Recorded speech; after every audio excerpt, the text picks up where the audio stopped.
สบายดีตอนเช้านักเรียนทุกคนมื้อนี้จะมีนักเรียนใหม่เข้ามาเรียนนำเด้อแนะนำชื่อให้หมู่เพื่อนได้รู้จักแหน่สบายดีข้อยชื่อว่าต้นน้ำชื่อลินต้นยินดีที่ได้รู้จักหมู่เพื่อนทุกคนเด้อ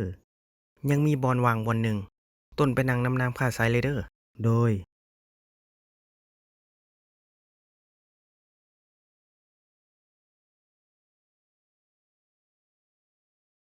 เอาล่ะนักเรียน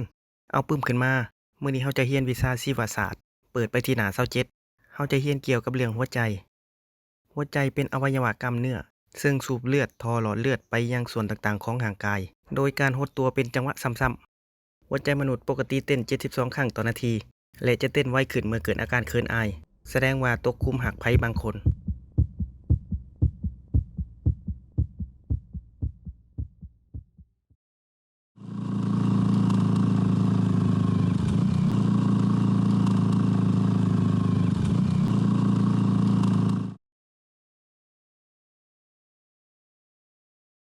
กลับนำกันบ่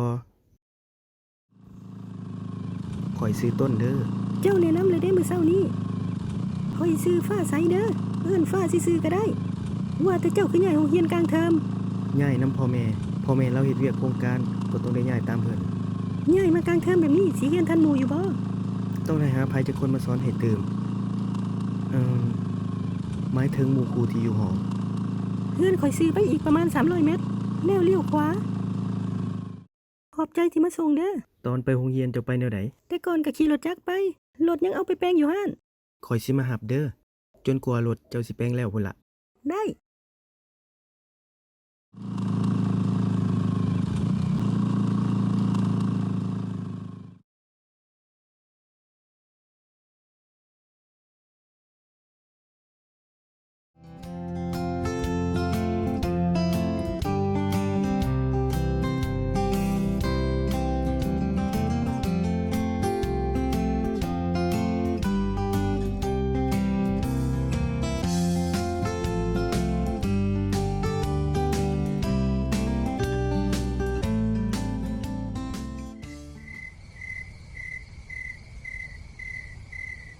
พ่อบอกแล้วแม่นบ่ว่าห้ามมีแฟน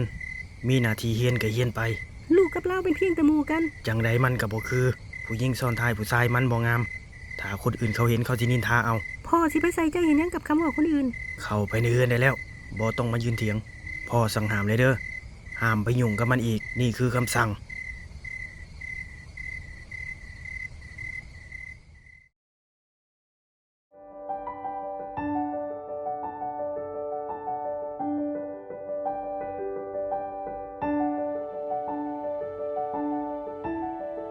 ถ้าโดนบ่ข้อยมีเรื่องอยากเว้านำเจ้าคือว่าอืมวาเลนไทน์ปีนี้ข้อยมีของขวัญพิเศษมาให้เจ้าดำใดเป็นช็อกโกแลตที่สั่งขึ้นมาพิเศษสั่งเฮ็ดเฉพาะวันวาเลนไทน์เท่านั้นต้นคือว่ามีดอกกุหลาบพร้อมทางห้านเพิ่นแถมมาให้นำเพิ่นว่ามีช็อกโกแลตก็ต้องมีดอกกุหลาบนำจึงเฮ็ดให้ความรักสมหวังเฮาเลิกกันซะเลิกยุ่งกับข้อยได้แล้วผ้าใส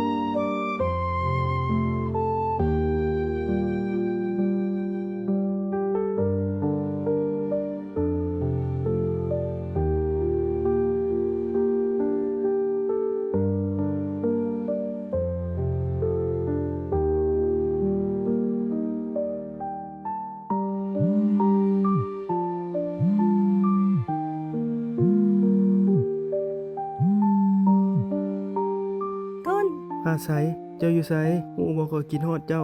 ข้อยบ่เป็นอันกินอันนอนเลยข้อยขอโทษที่ข้อยเว้าแรงใส่เจ้าบ่ได้เป็นหยังเลยข้อยเป็นห่วงเจ้าตลอดข้อยฮู้ว่าเจ้าต้องมีหยังอยู่ในใจขอบใจสิ่งดีๆที่เจ้ามีให้ข้อยที่ผ่านมาข้อยมีความสุขหลายเจ้าเฮ็ดให้ข้อยได้ฮู้ว่าความรักมันเป็นสิ่งที่สวยงามที่ข้อยโทรหาข้อยเพียงแต่อยากเห็นหน้าคนที่ข้อยรักเป็นครั้งสุดท้ายเจ้าอยู่ห้องหมอเจ้าเป็นหยังเวลาของข้อยเริ่มน้อยลงแล้วฟ้าใสหักต้นเด้อ ฟ้าใสฟ้าใส